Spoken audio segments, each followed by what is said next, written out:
Salut tout le monde, j'espère que vous allez bien. Je vous retrouve aujourd'hui dans une nouvelle vidéo. Et non, aujourd'hui ce ne sera pas un vlog. Comme vous l'avez vu dans le titre, aujourd'hui on fait une petite FAQ. J'y pensais depuis un moment, mais en fait à chaque fois j'oubliais de filmer la vidéo. Donc je me suis dit là c'est le moment.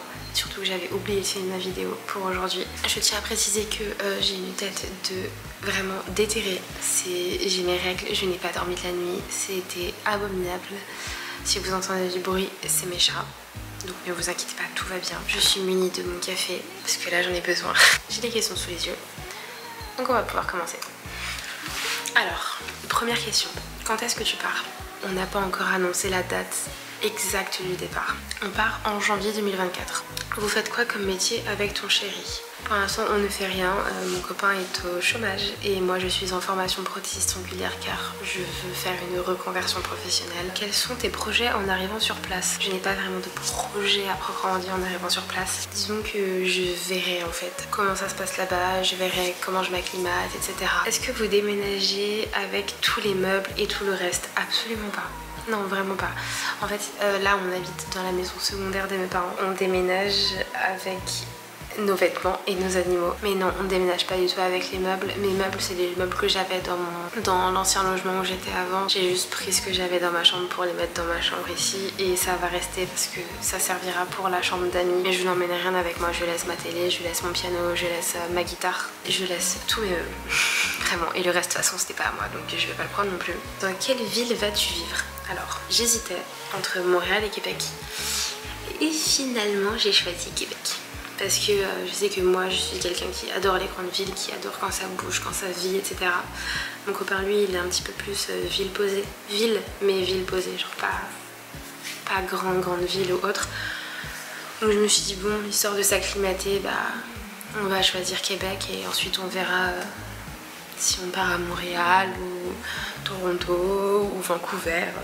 On verra pour la suite. Mais pour l'instant c'est Québec. Depuis combien de temps êtes-vous ensemble? On vient de fêter nos 1 an. Et ça passe extrêmement vite. Ça passe vraiment très vite. Avez-vous des appréhensions sur votre arrivée là-bas? Pour ma part, non. Je n'ai aucune appréhension, je n'ai aucune peur, rien du tout. Je suis totalement YOLO. Go with the flow comme on dit. Je sais que ça va très bien se passer et puis je sais pas, je suis entièrement confiante avec ce projet là. Donc non, aucune appréhension, du moins pour ma part. Je peux pas parler au nom de mon copain parce que je ne sais pas ce que lui il en pense. Mais moi personnellement j'ai absolument pas d'appréhension. Combien as-tu d'animaux? J'ai 3 animaux. Enfin, au total on a 3 animaux. Mon copain a un chat et moi j'en ai 2. Et dans nos 3, il y en a 2 qui sont de la même portée. Est-ce que tu vas les emmener avec toi? Bien sûr que oui, on m'a énormément posé cette question dans mes DM Insta. Bien sûr que j'emmène mes chats avec moi, c'est hors de question de les laisser. C'est comme si vous aviez des enfants et que vous déménagiez dans un pays plus loin, enfin autre, et qu'on vous posait la question, est-ce que tu emmènes tes enfants avec toi? La réponse est évidemment oui. Pour quelle raison est-ce que vous partez? Ok, alors cette réponse va être un peu plus longue que celle que j'ai dit précédemment. À la base c'était mon projet à moi toute seule. Je connaissais pas encore mon copain quand j'avais prévu de le faire, c'était mon projet à moi. Ensuite on s'est rencontrés et je sais pas, je lui ai dit bah écoute voilà moi l'année prochaine à la base je déménage au Canada, je sais que t'aimes voyager, est-ce que ça te dit de venir avec moi? Ça peut être une expérience plutôt sympathique, toi qui aimes voyager mais qui n'a jamais vraiment eu l'occasion de le faire. On n'était pas ensemble, on venait de se rencontrer. Il a réfléchi un instant, il m'a dit oui, on s'est mis ensemble. Et au final c'est devenu notre projet, puisque moi c'est un projet où je me dis bah écoute t'as qu'une vie, profite à fond, fais le tour du monde, visite, voyage, découvre tout.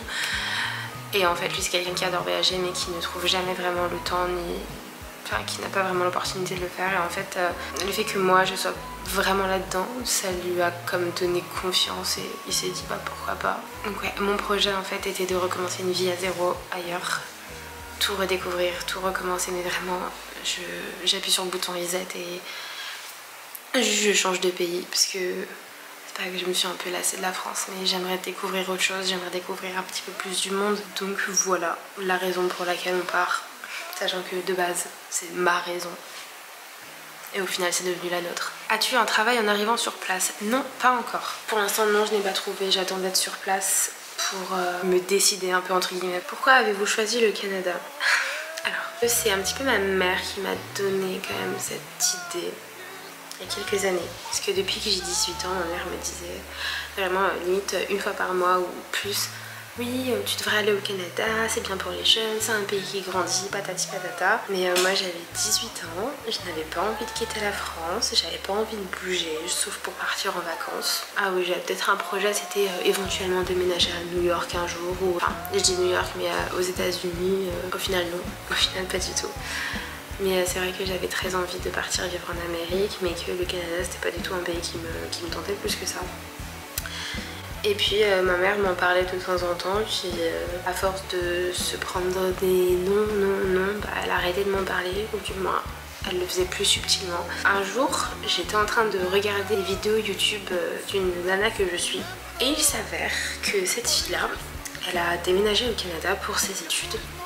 Elle a déménagé vers à Montréal, et en fait dans ses vlogs j'ai découvert un petit peu Montréal et je me suis dit mais c'est pas mal, ça a l'air vraiment pas mal. Et je sais pas, j'ai commencé à regarder vraiment beaucoup de vlogs concernant les expats, beaucoup de vidéos explicatives, de renseignements, enfin bref, un bourrage de crâne pendant très longtemps.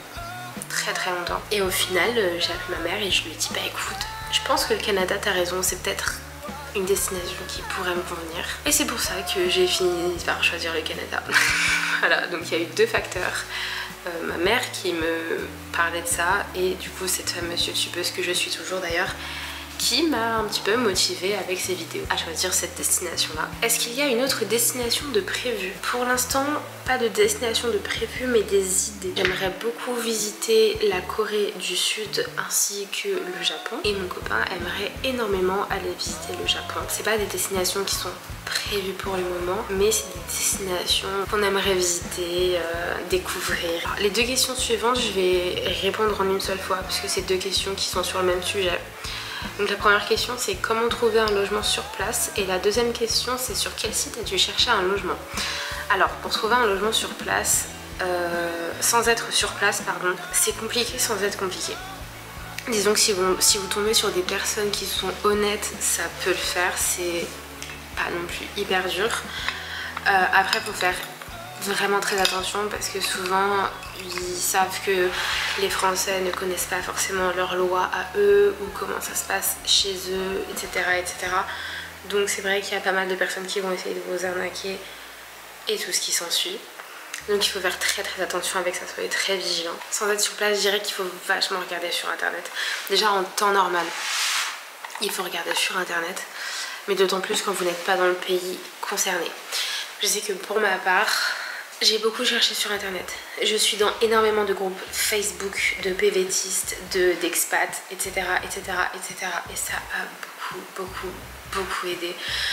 Je sais qu'ils donnent pas mal de sites internet. J'ai pas tout en tête, vraiment. Je pense que quand je ferai le montage, j'essaierai de retrouver un maximum de sites que j'avais trouvé, que j'avais vu, etc. Mais je sais que de mémoire, il y a Kijiji qui est un petit peu l'équivalent de Le Bon Coin en France, où pareil, il faut faire très attention aux arnaques, mais où vous pouvez trouver des logements assez facilement, si je puis dire ça comme ça. J'ai regardé aussi sur Logi-Québec, ça va, c'est un site où pareil, en fait vous mettez vos critères et puis en fonction de ça vous trouve ou non ce que vous cherchez en fonction des dispos, etc. Et j'ai regardé vraiment aux 3/4 de mon temps sur Marketplace, et c'est totalement différent de la France. C'est que là-bas ils utilisent énormément Marketplace, c'est vraiment le truc, c'est à utiliser. Je vais pas dire que c'est simple à trouver parce que c'est pas le cas, et encore moins quand t'es à plus de 5000 km de l'endroit où tu veux vivre. J'ai commencé à regarder récemment pour les logements parce que comme je vous ai dit, on part en janvier. Donc on commence déjà à regarder pour les logements pour janvier. J'ai trouvé quelques annonces qui étaient pas mal, qui rentraient dans mes prix, etc. Et j'ai envoyé ça à ma cousine parce que c'est elle qui va s'occuper de faire les visites et de récupérer les clés quand on aura trouvé. Si je peux donner des conseils, c'est cherchez bien et faites très attention aux arnaques. Puisque des arnaques, mais il y en a 1 milliard, mais vraiment, et on s'en rend même pas compte. Je sais qu'il y a certaines lois qui sont extrêmement différentes de la France. Par exemple, là-bas, il n'y a pas de caution. Il y a un état des lieux certes, mais il n'y a rien à payer. Le loyer, il est potentiellement négociable en fonction de sur qui vous tombez. Je vais pas dire le nombre de pièces, mais c'est appelé différemment. Par exemple, nous ça va être un T1, un T2, un T3, un T4, un T5, un loft, etc. De ce que j'ai pu voir sur internet. Un loft, ça peut être un studio. Ensuite, il y a une pièce et demie. Le et demi, c'est la salle de bain. Le une pièce, bah, c'est la pièce à vivre. Ensuite, 2 pièces et demie, c'est... La cuisine est considérée comme une pièce là-bas, pas comme en France. Donc 2 pièces et demie, ça va être le salon, la cuisine et la salle de bain. 3 pièces et demie, ça va être un salon, enfin salon, une chambre, salle de bain, cuisine et salle de bain. Et ainsi de suite en fait. Plus vous montez, plus ça augmente. Par exemple, un 5 et demi, ça va être le salon, ça va être la cuisine, 3 chambres et une salle de bain. Donc je pense que vous voyez un petit peu ce que je veux dire. Je vous avoue que j'ai encore un petit peu de mal avec ça, mais ça commence à rentrer, je commence à m'y faire. C'est assez simple à comprendre, mais ça met du temps à rentrer quand même. As-tu déjà trouvé le logement? Et la réponse est non, pas encore. Je pense que j'ai déjà répondu en répondant aux autres questions. On n'a pas encore trouvé le logement. On est en train de chercher, parce qu'il y a des périodes auxquelles on cherche en fonction de quand est-ce qu'on veut s'installer dans le logement. Donc voilà, je pense, enfin j'espère que j'ai pu répondre assez clairement aux questions. Je suis désolée si c'est pas le cas, c'est que je suis quand même pas mal fatiguée et qu'il est même pas midi et que je dois tenir jusqu'à minimum 19h30, 20h, je suis désolée. Si jamais vous avez d'autres questions, n'hésitez pas à venir me les poser sur Instagram. Mon lien est dans la barre de description juste en dessous de la vidéo. J'espère que cette courte vidéo vous aura plu. Je vous dis à la semaine prochaine pour une nouvelle vidéo et d'ici là, portez-vous bien.